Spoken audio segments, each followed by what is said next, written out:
This story and more is brought to you by Book Club Audio, the Australian audiobook marketplace. Find more amazing stories at bookclubaudio.com.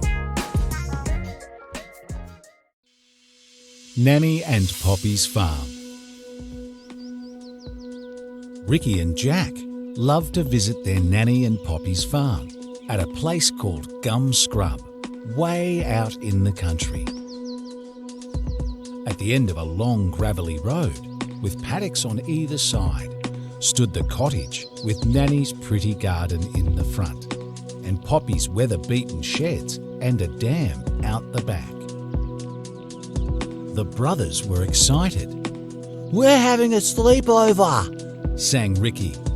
"I hope Nanny's made cupcakes," said Jack. He cuddled Teddy, who was having a sleepover too.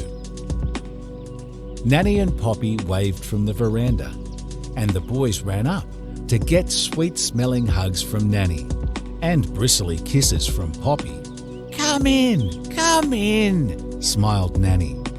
"Take your things down to the back bedroom, then come into the kitchen. I've made cupcakes." "Yay!" shouted the boys. Later, Harold the horse watched Jack running towards him. "Here comes trouble," he thought as he trotted over to the fence. "Harold, I've got an apple for you," said Jack. Standing on tippy toes, Jack rested his hand with the apple in it on the fence railing. Harold bent down and gently took the apple, at the same time licking Jack's hand and bare arm with his long, slippery tongue. "Oh, yuck," said Jack, wrinkling his nose and wiping his hand on his jeans. Harold neighed his horsey laughter and stamped a foot. "Ah, gotcha, Jackie boy." Ricky had gone to see Big Mack, the bull, who had a paddock all to himself, so he wouldn't annoy the cows. Well, that's what Poppy said. "Hey, Big Mack," shouted Ricky. The huge bull lumbered over. "Yo, Ricky, what's up, bro?" Big Mac was very cool. "We're having a sleepover," said Ricky. "That's great, little dude. What's for dinner? Hamburgers?" Big Mac leant against a fence post and shook with laughter. Ricky didn't get it. "See ya, Big Mac." Ricky ran off towards Poppy's sheds. Jack was already in the biggest shed, sitting in the front seat of Fergie, the Zoom Zoom car. "Zoom Zoom," Jack called out happily. Fergie groaned. "Oh, you're getting horse slobber on my steering wheel." "Sorry, Fergie, Harold got me again." Ricky looked around the shed. "Hey guys, where's Poppy?" Jack pointed up to the hayloft above their heads. An old splintery ladder led up to an open trapdoor. Ricky put one foot on the ladder. "I'm coming up, Poppy." "Oh, no, you are not coming up that ladder," boomed a voice that was definitely not Poppy. "Little boys are not allowed up here."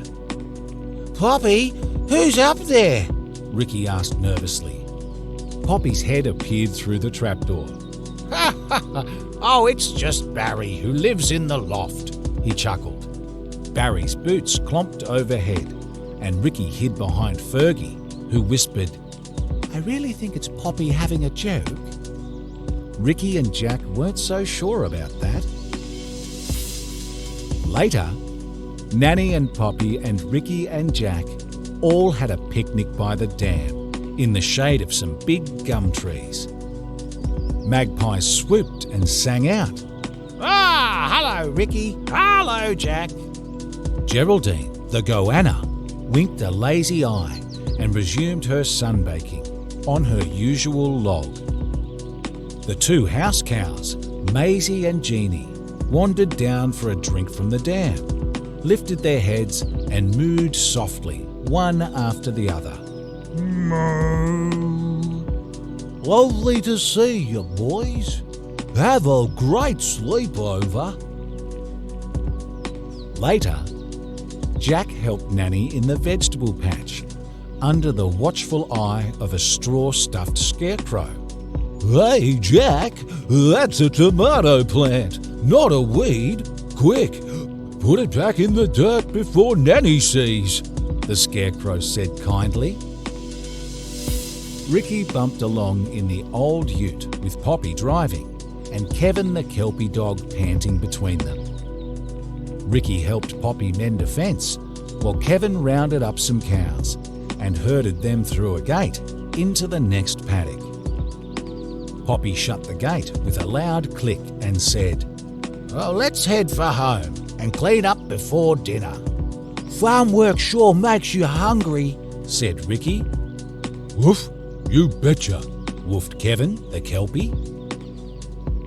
Later, after a bath and dinner, which was Nanny's lamb roast and lemon pudding, the boys' eyelids started to droop. Come on, sleepyheads, time for bed, Nanny said. We have another big day tomorrow, said Poppy. Ricky and Jack snuggled under the colourful crocheted quilts. Nanny and Poppy kissed them goodnight and turned out the light. Good night, Jack, mumbled Ricky sleepily. Zoom, zoom, sighed Jack.